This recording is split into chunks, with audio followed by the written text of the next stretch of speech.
تو آئیے سب سے پہلے اپنے مہمانوں کا تعارف کروا دیتے ہیں. ہمارے ساتھ محمد عارف منظری الحضری اس وقت جڑ گئے ہیں، اسلامک اسکالر ہیں. بہت استقبال ہے آپ کا. عارف صاحب کے پاس بھی میں جانا چاہوں گی. عارف صاحب، آپ سے بھی ہم تبصرہ چاہیں گے کہ کیا تبلیغ صرف علماؤں کی ذمہ داری ہے یا ہر مسلمان کی؟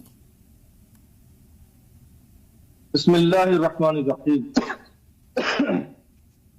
آج کا یہ ٹاپک بہت ہی اہم ہے اور خاص طور سے مسلمانوں میں اپنی ذمہ داری کا احساس دلانے کے لیے کہ ہر فرد جو ہے وہ ذمہ دار ہے. اسلام میں تبلیغ کا جو نظریہ ہے وہ ایک بنیادی تصور ہے جو دین کی دعوت کو دوسروں تک پہنچانے کے عمل سے متعلق ہے.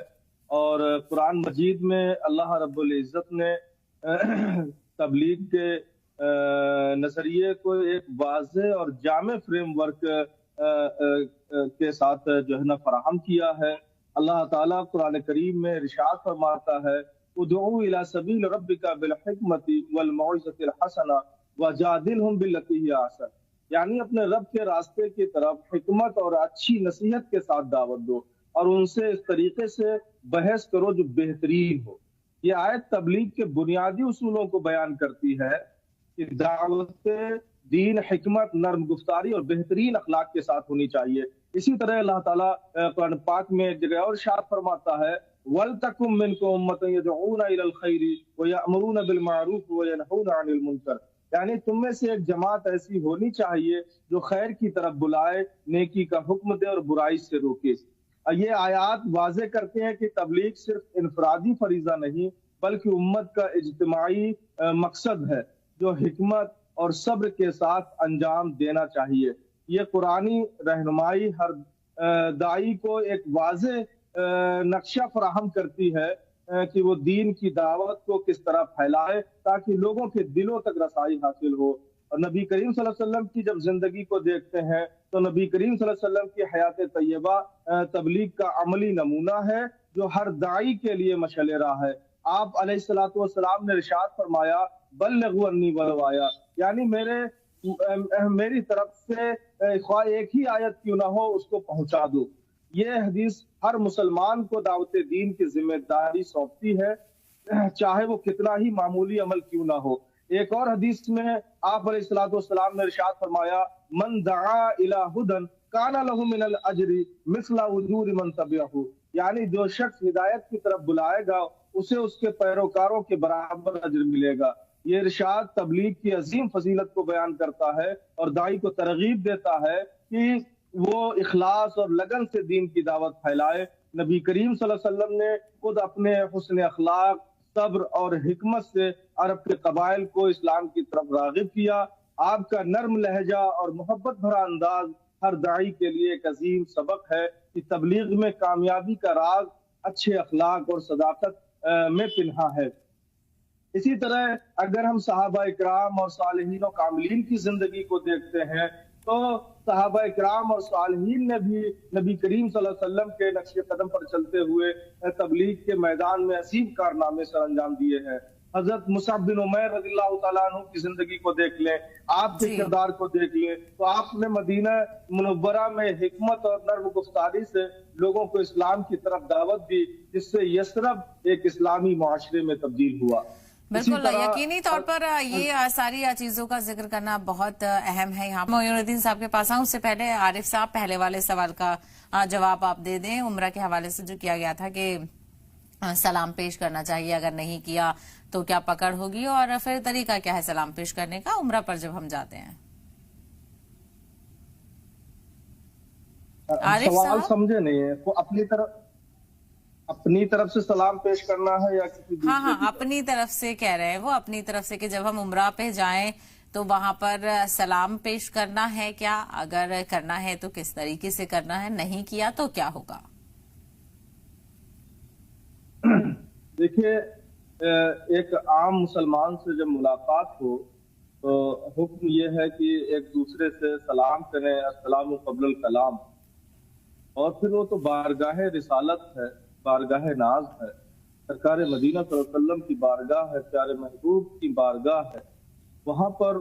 پہنچ کر اور سرکار کی بارگاہ میں صلاۃ و سلام اگر پیش نہیں کرتے ہیں تو یہ بڑی محرومی ہے۔ سرکار مدینہ صلی اللہ علیہ وسلم کی بارگاہ میں جب بھی حاضر ہوں تو سرکار کی بارگاہ میں آپ اپنے انداز میں، آپ اگر عربی جانتے ہیں تو عربی میں السلام علیکہ یا رسول اللہ، الصلاۃ والسلام علیکہ یا حبیب اللہ وغیرہ، اور اگر جو ہے آپ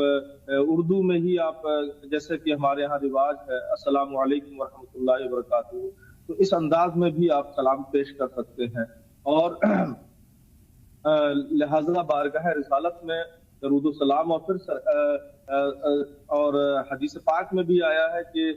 جس کے سامنے میرا ذکر کیا جائے اور وہ مجھ پر درود نہ پڑھے، مجھ پر سلام نہ پڑھے تو وہ بخیل ہے۔ اور ایک حدیث پاک میں حضرت جبریل امین نے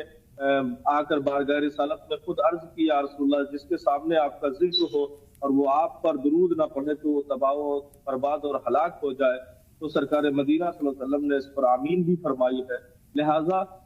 وہاں پر تو نام کی بات ہے اور یہاں پر بارگاہ موجود ہے، لہٰذا سرکار کی بارگاہ میں پہنچ کر ہمیں بڑے ہی والہانہ انداز میں اور عاشقانہ انداز میں اور اپنے پورے وجود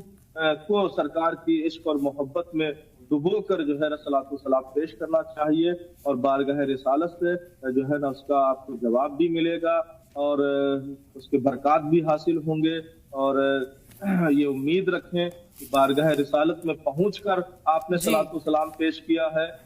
تو انشاءاللہ تعالی سرکار کا جواب آپ پر آ گیا اور سلامتی کی دعا سرکار کی طرف سے آپ کو براہ راست مل گئی ہے۔ انشاءاللہ تعالی یہ تمہارا سلام اور سرکار کی طرف سے یہ جواب آپ کے لیے دنیا اور آخرت کی کامیابی کا ضامن ہوگا انشاءاللہ۔ بالکل یقینی طور پر۔ وہیں عارف صاحب تبلیغ کو لے کر طریقے کا بھی ذکر کیا گیا ہے اور اسلام تو ہمیشہ نرمی کی بات کرتا ہے، تو ایسے میں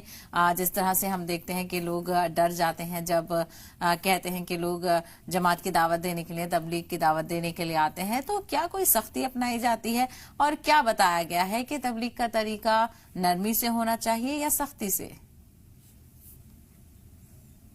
دیکھیے میں سمجھتا ہوں تبلیغ کی راہ میں اور دین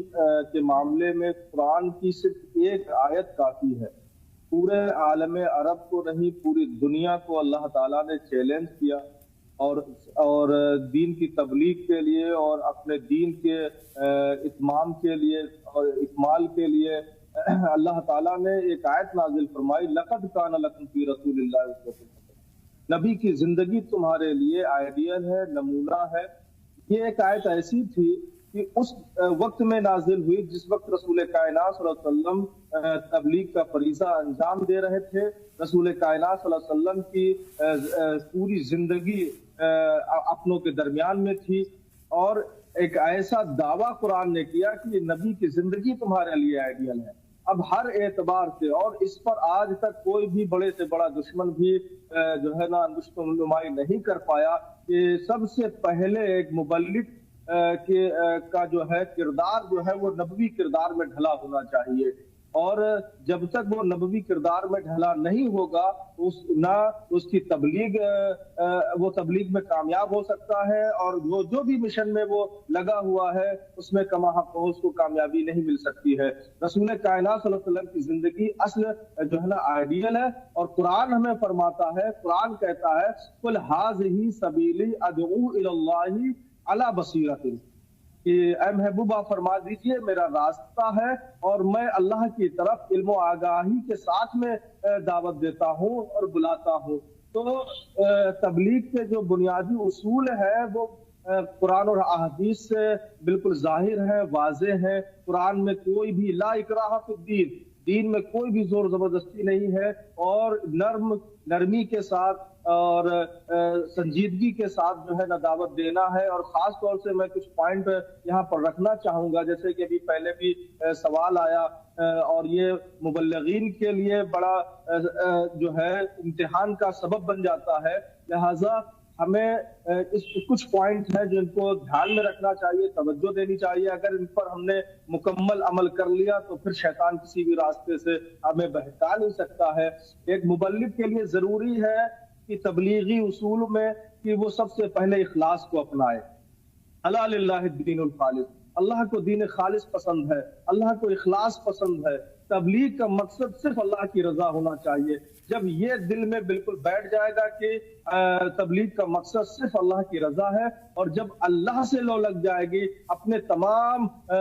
محنتوں کا اجر جب ہم اپنے رب سے مانگیں گے تو پھر کسی سے توقع اور امید ہماری نہیں رہے گی۔ بالکل رب سے ہی مانگنا ہے۔ معذرت کے ساتھ کالر ہمارے ساتھ ہیں، ان کو شامل کر لیتے ہیں۔ اور وہیں عارف صاحب آپ کے پاس بھی آنا چاہیں گے کہ آج کے دور میں تبلیغ کے لیے نوجوانوں کو کیسے تیار کیا جائے؟ آج کے دور میں تبلیغ کی سب سے بڑی چیلنج کیا ہے، چنوتی کیا ہے؟ تبلیغ کا سب سے بڑا چیلنج ہمیشہ سے کردار رہا ہے۔ اگر ہم غور کریں تو ہماری زندگی کا ایک ایک لمحہ جو ہے وہ تبلیغ ہے، اور اللہ تعالیٰ نے مقصد زندگی جو ہمارا بنایا ہے وہ قرآن میں بیان کیا ہے کہ ہم نے تمہیں محض اپنی عبادت کے لیے پیدا کیا ہے، اور عبادت سے مراد یہاں پر جو ہے نا زندگی کا ایک ایک لمحہ ہے کہ جو رب کی ہمیں سانسیں عطا کی ہوئی ہیں، ان تمام سانسوں میں جو بھی ہم حرکات کرتے ہیں، عمل کرتے ہیں، وہ ہمارا ہر عمل جو ہے وہ اللہ اور اس کے رسول کے حکموں کے مطابق ہونا چاہیے۔ اگر ہم نے اپنی زندگی کو عملی طور پر بہتر بنا لیا، اور خاص طور سے نوجوانوں سے جو انقلاب آتا ہے وہ کسی سے نہیں آتا، اگر نوجوان صرف جو ہے اسلامی تعلیمات پر عمل کر کے جو ہے اپنی زندگی کو اسلامی رنگ ڈھنگ میں رچا بسا لیں تو انشاءاللہ تعالی وہ ان کو زبان سے تبلیغ کرنے کی ضرورت نہیں پڑے گی، بلکہ ان کا کیریکٹر، ان کا کردار، ان کی زندگی ہی، ان کی چلتی پھرتی زندگی، اب وہ اگر پڑھ رہے ہیں تو پڑھنے ایجوکیشن والی زندگی ان کے لیے تبلیغ بن سکتی ہے، اگر وہ تجارت میں لگے ہوئے ہیں تو تجارت والی زندگی ان کے لیے تبلیغ کا سبب بن سکتی ہے، وہ کسی بھی دنیا کے زندگی کے کسی بھی شعبے میں ہے، وہ تمام شعبے جو ہے ان کے اخلاق، ان کے کردار سے تبلیغ کا ایک بہت بڑا سبب بن سکتی ہے۔ ہم دیکھتے ہیں اسکول اور کالجز کے بچوں کو کہ اکثر ہم نے ٹرین میں دیکھا ہے کہ بڑے بزرگ بیٹھے ہوتے ہیں، اور یہ کتابیں لیے ہوا نوجوان جو ہے یہ بزرگوں کو، عورتوں کو اٹھا کر اور ہڑدنگی مچاتے ہوئے خود سیٹوں پر بیٹھتا ہوا نظر آتا ہے، لڑائی جھگڑا کرتا ہوا نظر آتا ہے۔ تو اب یہ کتابیں جو ہے کیا روپ دکھائیں گی، یہ کتابیں کیا سماج کو نئی دشا پہ لے کے جائیں گی؟ یہ کتابوں میں جو علم ہے، جو تعلیمات ہیں، ان کو اپنانے کی ضرورت ہے۔ آپ اگر بچے ہیں تو بڑوں کا ادب کریں، آپ اگر بڑے ہیں تو چھوٹوں پر شفقت کریں، آپ اگر ایک تاجر ہیں تو ایمانداری اور سچائی کے ساتھ اپنی تجارت کریں، آپ اگر ایک باپ ہیں تو ایک اچھے باپ بن کر دکھائیے، آپ اگر پڑوسی ہیں تو ایک اچھے پڑوسی بن کر دکھائیے، آپ جو بھی ہیں آپ اس میں اللہ تعالیٰ نے قرآن میں فرمایا لقد کان لکم فی رسول اللہ اسوۃ حسنہ، میرے نبی کی زندگی تمہارے لیے آئیڈیل ہے، اسوہ ہے، اگر اپنانا ہے تو میرے نبی کی زندگی کو اپنا لو، تم کامیاب ہو جاؤ گے اور تمہاری چلتی پھرتی زندگی تبلیغ بن جائے گی، اور تم یقینی طور پر معذرت کے ساتھ کچھ کالر ہمارے ساتھ ہیں، ان کو بھی شامل کیجیے۔ عارف صاحب اس کو لے کر رہنمائی فرما دیں، کیا یتیم بچوں کو زکوٰۃ دی جا سکتی ہے؟ والدہ نہیں ہے، صرف والد ہیں۔ جی بالکل دی جا سکتی ہے، اور دینا بھی چاہیے تاکہ بچوں کی صحیح کفالت ہو، اور والد کو کوشش یہ کرنی چاہیے کہ محنت کر کے اور اپنے روزگار سے اپنے آپ کو تیار کریں، اور فائنینشیل طور پر، اکنامک طور پر جو ہے نا مضبوط کریں، اور اپنے پیچھے اتنا چھوڑ کر جائیں کہ بچے کسی کے سامنے ہاتھ پھیلانے والے نہ رہیں، بلکہ وہ دینے والے بنیں، اور کسی بھی صورت میں۔ اور ایک میں تھوڑا سا ایڈ کرنا چاہوں گا کہ ایک بہن نے سوال کیا تھا کہ ان کے شوہر نے ان کو 3 سال ہو گیا چھوڑ دیا، اور بچے کی کفالت اور اس کی تعلیم کا مسئلہ بنا ہوا ہے، تو شرعی طور پر جو ہے جو ان کے والد ہیں، جو ان کے سابق شوہر تھے، ان کے اوپر لازم اور ضروری ہے۔ میں ان بھائی تک اپنا پیغام پہنچانا چاہتا ہوں کہ وہ تمہاری اولاد ہے، اس کی ایجوکیشن اور اس کی تمام تعلیم و تربیت کی ذمہ داری شرعی طور پر آپ کے اوپر ہے، آپ اس کی ذمہ داری نبھائیں۔ آپ کے میاں بیوی کا تعلق ختم ہوا ہے، لیکن وہ بچہ آپ کا ہے، شرعی طور پر جو ہے نا اس بچے کی تمام کفالت کی ذمہ داریاں آپ کے اوپر ہے، اور اس کے بعد پھر جو ہے تمام تنظیمات ہیں ان سے وہ رابطہ کیا جا سکتا ہے۔ جی بہتر. اور بہت شکریہ آپ سبھی کا اس حوالے سے ہمارے ساتھ جڑنے کے لیے، اپنا قیمتی وقت دینے کے لیے اور رہنمائی فرمانے کے لیے. بہت شکریہ آپ سبھی کا. ہماری خاص پیشکش میں اتنا ہی. آداب.